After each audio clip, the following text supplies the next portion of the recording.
Bom, e aí, pessoas? Decidi gravar esse vídeo para falar um pouco de metagame do Pioneer, né? Para quem não sabe, esse fim de semana a gente tem, que é o primeiro fim de semana de novembro, o Showdown, né? O torneio que dá vaga para o Mundial e para o Pro Tour aqui do Brasil, na nossa temporada. E o metagame do Pioneer tá muito interessante. Então, para você que quiser dar aquela última inteirada, eu acho que é interessante. Né? Eu separei os 4 torneios que nós tivemos esse fim de semana, seja o Showdown da Austrália e Nova Zelândia, o da China e 2 challenges do Magic Online. Pra gente falar um pouco sobre metagame, né, diferenças de metagame do online, do físico e tal. Lembrando que o Brasil tem também algumas características próprias. E aí a gente pode falar um pouco sobre. O deck que é a chave pra gente entender um pouco de como tá o metagame do Pioneer é o Fênix. O Fênix ganhou o truque de mãos. Com isso, ele expandiu as versões dele.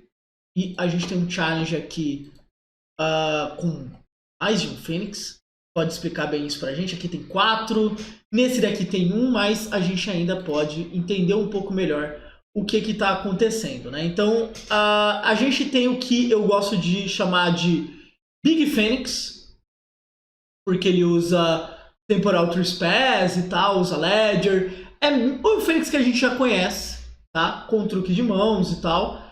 E aí ele consegue fazer esse combo, né, com Trespass e Galvanic Iteration, né, agora bem reduzido, mas ainda tem uma chamada em cima disso. E tem o que a gente pode chamar de Small, por falta de uma palavra melhor, mas é o Fênix que não usa o turno extra, vai usar Prankster, vai usar Gaze, usa algumas outras techs assim nesse sentido, mas assim, ele tenta ser mais rápido. O foco dessa versão é turno 3 mágicas, volta Fênix, vão batendo. Pode usar Fing the Ice ou não nessas versões, né, enquanto que a outra versão é um pouco mais tradicional, um pouco mais lenta nesse sentido. O Fênix vira, né, uma parte muito importante no formato, porque ele consegue definir quem vai jogar e quem não vai, que nem o brother perguntou ali do Espíritos. A match Fênix e Espíritos, ela é pegada, assim, ela tem alguns detalhes importantes que faz com que ela não seja fácil. Então, o crescimento do Fênix faz os Espíritos cair. Do mesmo jeito que o Fênix, por exemplo, usando Fing the Ice, faz o Monogreen cair. E aí, nisso, a gente começou a ver um formato se abrindo mais, né, sem o Monogreen, sendo o End Boss do formato. E aí começa a abrir para outras estratégias aparecerem, além de puxar estratégias também, como o próprio Lotus. O Lotus é um deck... a gente teve uma live que a gente assistiu, né, o Showdown da Europa, e o Lotus atropelou o formato porque ele era muito bom contra o Fênix, que era um dos principais decks do formato. Enquanto o Fênix continuar sendo bom, o Lotus é muito bom. Tá? Então essa é uma das chamadas.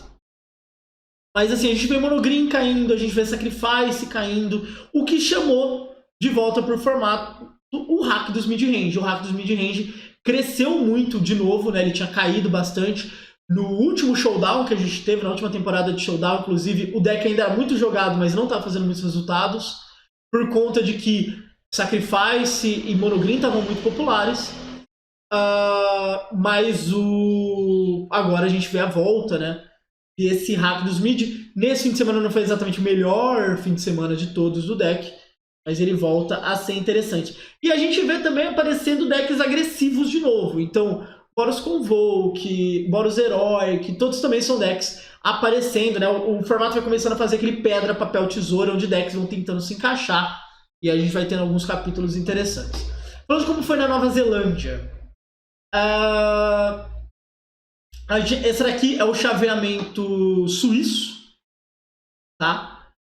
E o vencedor foi o Boros Heroic do Brett Girvan, né, que é um cara que só joga disso e tal. E aqui na Nova Zelândia a gente já tem um destaque que vai acontecer, né, nos challenges de domingo também, que é o Gru Veículos está voltando a se destacar. Tá? É um deck que é muito bom contra Rakdos Midrange, então Rakdos crescer em popularidade ajuda esse deck. E a tech, né, que a galera quer trabalhar muito, que tem sido um grande desafio, é o Huntsman Redemption, né, que é 3 manas, faz um token 3/3. No segundo capítulo você pode sacrificar uma criatura e tutorar outra. No terceiro você dá +2/+2 atropelar para até 12 criaturas. Mas assim, tentar abusar mais dessa carta. Essa lista ainda ela vai para outro nível, né? Ela usa fábula também, que daí você copia uma criatura, né? Faz uma ficha de outra criatura, aí faz Erika's Carrot, bate, copia aquilo de novo, e tal, e tal, e tal. Mas assim, todas as listas que estão aparecendo têm em comum a questão de que elas estão começando a trabalhar o core de criaturas dela como um toolbox, né? Como uma caixa de ferramentas. Então, pô, por que um Clots? Por que duas Oldaris? Por que uma Halana? Se a gente vai aqui no Challenge, a gente também tem, pô, olha, tem uma Voldari só, um Combat Celebrant, tá usando bastante o Lodo, mas é por conta muito do rate de cemitério, que eles estão considerando muito importante. Essa lista aqui, por exemplo, vai com veículo para fazer hit de cemitério. Mas assim, tal, por que as listas estão fazendo isso? Porque você daí tenta com o Huntsman buscar mais essas cartas. Você abre mais seu core e dá mais utilidade. No side você faz isso também. Então você tenta ter mais cartas que dão essa utilidade para o seu deck. Então acho que um destaque que a gente tem para esse fim de semana, a gente teve o Fênix voltando a fazer muitos resultados. A gente tem decks com Boros Convoke indo muito bem. Boros Convoke na Nova Zelândia foi o deck com melhor win rate, por sinal. Boros Heróico ganhou na Nova Zelândia.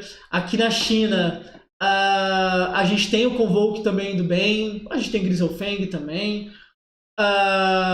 Mas o grande ponto é o Gru Veículos está tentando uma coisa nova. Então pode ser um deck que pode surpreender durante essa semana, assim. Se a gente olha esses eventos, na verdade, lembra você que está vendo no YouTube, os eventos estão na descrição, a gente percebe que Hate de Cemitério é algo que tem que aparecer. Você tem que ter plano para decks muito agros, tá? Então, pô, Boros Heróico e Boros Convoke são decks de explosão. O Fênix vai tentar um plano de explosão também. O Gru consegue ser agro. Tudo bem que ele não é um deck de explosão, mas ele é bom. Tanto na China quanto na Nova Zelândia / Austrália, Rakdos ainda foi o deck mais jogado, então esse deck vai aparecer muito. Monogreen vai aparecer muito. Tem que ter planos para esses decks. E eu acho que também um outro ponto muito importante que a gente entende vendo tudo que está acontecendo aqui é que o formato começa a abrir. Então, pô, o cara ganhou lá de Boros Heróico, só jogava disso. Esse Gru, tinha uma galera trabalhando nessa lista. O Fênix é um deck que tem gente também trabalhando muito nessa lista. O Hugo Freitas aqui, por exemplo, é um brasileiro que só joga de Fênix. O Daniel Acos é outro cara que é muito bom nesse sentido. A gente tem Sacrifice que continua aparecendo também. Então, assim, é um formato aberto. E ele está ganhando cada vez mais as características de ser formato de especialistas. Então, muita gente que a gente vê fazendo resultado só joga daquilo. Então, é uma dica que fica mais para quem for jogar o Pioneer, né? Com todo... Né? Quando tá com essa dúvida, pô, do que jogar e tal, é muito, muito interessante. Então, a gente entender como é que tá para esse desenvolvimento. Mas, assim, se eu fosse fazer uma lista de tiers, para mim, os tiers 1 do formato atualmente são Fênix, Convoke, Rakdos Mid e Rakdos Sec. Abaixo deles, mas não com uma diferença muito grande, Monogreen. Eu colocaria o Lotus no tier 1 também. Monogreen, deixa eu pensar, quem mais? Esse Four Color Rona é muito bom. Rata, esse Gru também, eu acho que ainda tem que chegar numa lista final. Mono White eu acho interessante.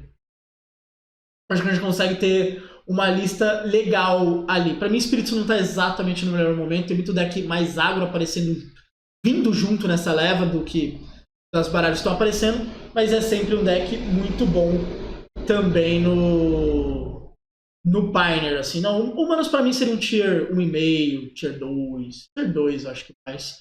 Não tá exatamente no melhor momento dele, não. Mas é um bom deck. Tá? Acho que pra quem for se preparar, assim, pega essa primeira linha para focar o side, o resto pode pegar um pouco mais no colateral. Então, vir com rate de cemitério me parece muito importante, porque daí você vai no Fênix, você vai no Sacrifice, você tem como atrapalhar outras estratégias, você vai jogar com controle, dependendo do core de counters que você traz, você pega muita coisa. Então, o Change the Equation, por exemplo, é uma ótima carta para usar no deck. Tudo isso vem, mas assim, Não quer dizer que decks Tier 2 não conseguem ganhar grandes eventos, eu espero muita coisa. Também é muito importante, lembra do Lotus, tá? Tenta jogar com o Lotus contra o Lotus. O Mengucci falou uma frase que eu gosto muito, que é assim: o Lotus é igual o amuleto no Modern. Muita gente não conhece porque é preguiçoso para jogar com e contra. Então, você que está se preparando para o Showdown, essa última semana não jogou muito contra o Lotus, tenta ver vídeo, entender como funciona esse processo para você interagir bem. Acho que é um deck que, dos que eu citei, é o que é menos conhecido. Ele está mudando muito, né? Agora está matando de Chandra e tal. E é importante entender como essa estratégia funciona. Então esse foi um videozinho curtinho, só pra gente falar um pouquinho de como é que tá esse Pioneer nesse fim de semana que tá preparando pro nosso Showdown.